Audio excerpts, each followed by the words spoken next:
it makes us work harder, you know. But then again, you know, a band knows they could play Madison Square Garden, Journey, and play 15 of their hits, and every song is going to go over. They already know that going in. Yeah, I can't. As a comic myself, before I got into, I always tell people I never really saw live comedy, which I wasn't. I wasn't a fan of live comedy. I wasn't a fan of anything. I was a fan of doing coke and watching bands and getting my dick sucked. I was never a fan of nothing. And a buddy of mine won tickets for that comic from Boston, like, you know, maybe a year before I got locked up. And I went to see him. And he was funny. I laughed my ass off. And I remember 3 years later going to see him again. He bought tickets this time because he was a big fan. I forget the guy's name. And the guy did the exact same fucking material.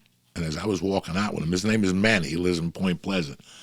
As I was walking out with him, I even looked at him. I go, that was not good. And he goes, no, he was great. I go, he did the same jokes as 3 years ago. At that time, I had no comedy knowledge whatsoever. I didn't know what was going on in comedy. But I said to him, I go, if I ever was a comic, I wouldn't do the same material. Like, I just knew it even then, before I got into comedy. It bothered me, so I just moved on. Where'd you shoot the special? That was the Connecticut one? Yeah, Fairfield, Connecticut, at the Fairfield Theater. You got the bus, you got all the boys in the bus drinking, farting. Yeah, we had a party bus go up, like 30 of my friends and family and stuff took the bus up there. Don Jameson opened up, warmed up the crowd, did a great job. And yeah, 30 animals from my town, you know, took the bus up there. I made them sure they came to the early show. You know, I did 2 shows in one night. Come because they're going to be drunk, so come to the 7 o'clock show. I don't want you guys at the 9 o'clock because you're going to be yelling. You'll be the one heckling my family and friends. And drunk. Like already, my nephew was sleeping during my set. He drank so much. He was out cold. He goes, I remember the first 10 minutes that I fell asleep in my chair. And that was at like, you know, 7:40 when I went on. Jesus. So I knew just, you know, bring them the early show. But it's good because they always want to come. You know, they've seen me a million times, my family and friends. So I just pick special occasions for them to come out and come see me. So that was, you know, usually they'll come to the tapings if they're in the area, if I don't do it down in Florida or something like that. But the last couple of specials been around the area, so they've come. I love it that you put together a crew of fucking your best buddies. They got a keg and you went up there 4 hours. You had to call them because there was traffic. You know, I was still fucking sick, or I would have gone up with those savages just to see the inside and smell the inside of that bus.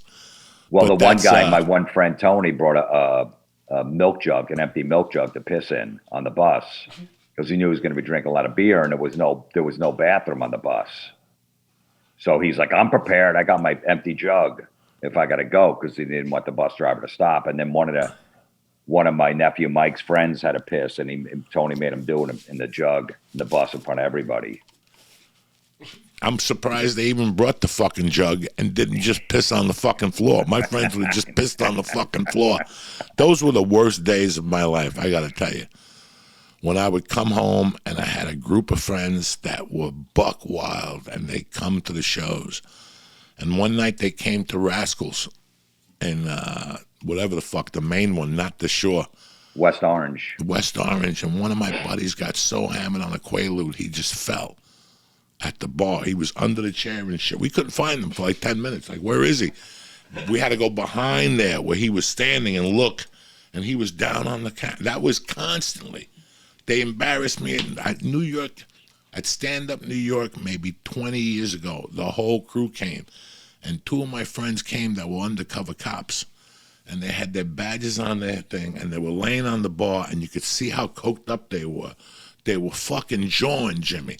Like jawing, fucking white rings on their nose. And I go to the bathroom and I come out and the guy's got his hand on his waist and you could see the gun and the badge. And I'm like, dog, you can't let these guys know you're a cop. Look at the fucking shape of you.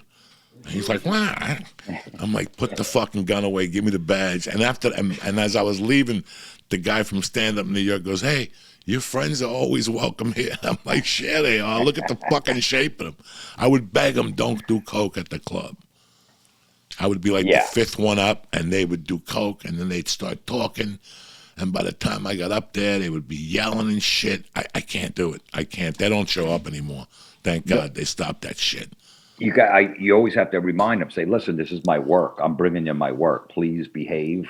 They don't get it though. They don't think it's work for some reason. Like if I showed up at your work and started causing problems and doing shots and screaming, everybody walking by yelling at them, wouldn't you be like, what are you doing?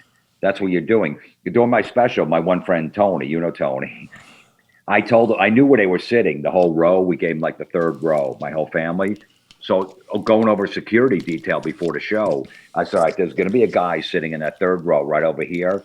He's going to be a problem, but leave him alone. He'll be fine. He's just happy. He might yell a couple things out, but so just don't kick him out because he's a friend of mine, but he's definitely going to be a problem.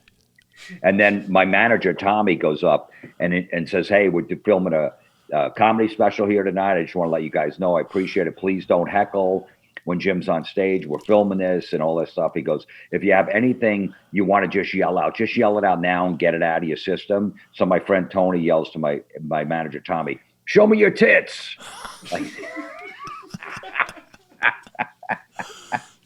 people will never understand the mentality of the Jersey rat. No. You'll never really, I'm a Jersey rat. You could live, like, I get it, but if I brought somebody in here from, like, Chicago and they saw my friends in action and shit like that, it wouldn't be a fun situation. And I don't get embarrassed with my friends. I just don't bring nobody around them. That's it. When they're around, I want them around by themselves to their own. I can't mix and match with people. No, because you don't want to censor them. Like, this is who they are. I'm not going to tell them, hey, behave. But so you just know, you pick your spots where you How can can bring you them around. censor your friends anyway? No, you don't. That's the most ridiculous thing in the world. I could never censor my friends. I could act, like, again, I love these Jersey rats. And my gift growing up was to feed the rats. What does that mean? To get them going. If I knew somebody who fucking went off when he did blow and drank, I would take him to the bar, feed him Coke, and feed him shots every 2 fucking minutes because I couldn't wait for him to go off. That was what my night was based on, him going off. I have a friend, Roger Holloway. God bless his soul. He's been dead a year. I didn't even get this when I've been back a year and a half.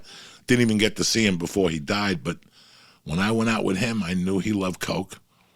And I knew that people would say, hey, slow it down with him. Fuck you. I'm going to double up with him. I was going to buy him a half gram. Now I'm going to buy him a gram so he could have even more, so he could motherfuck all of yous all goddamn night.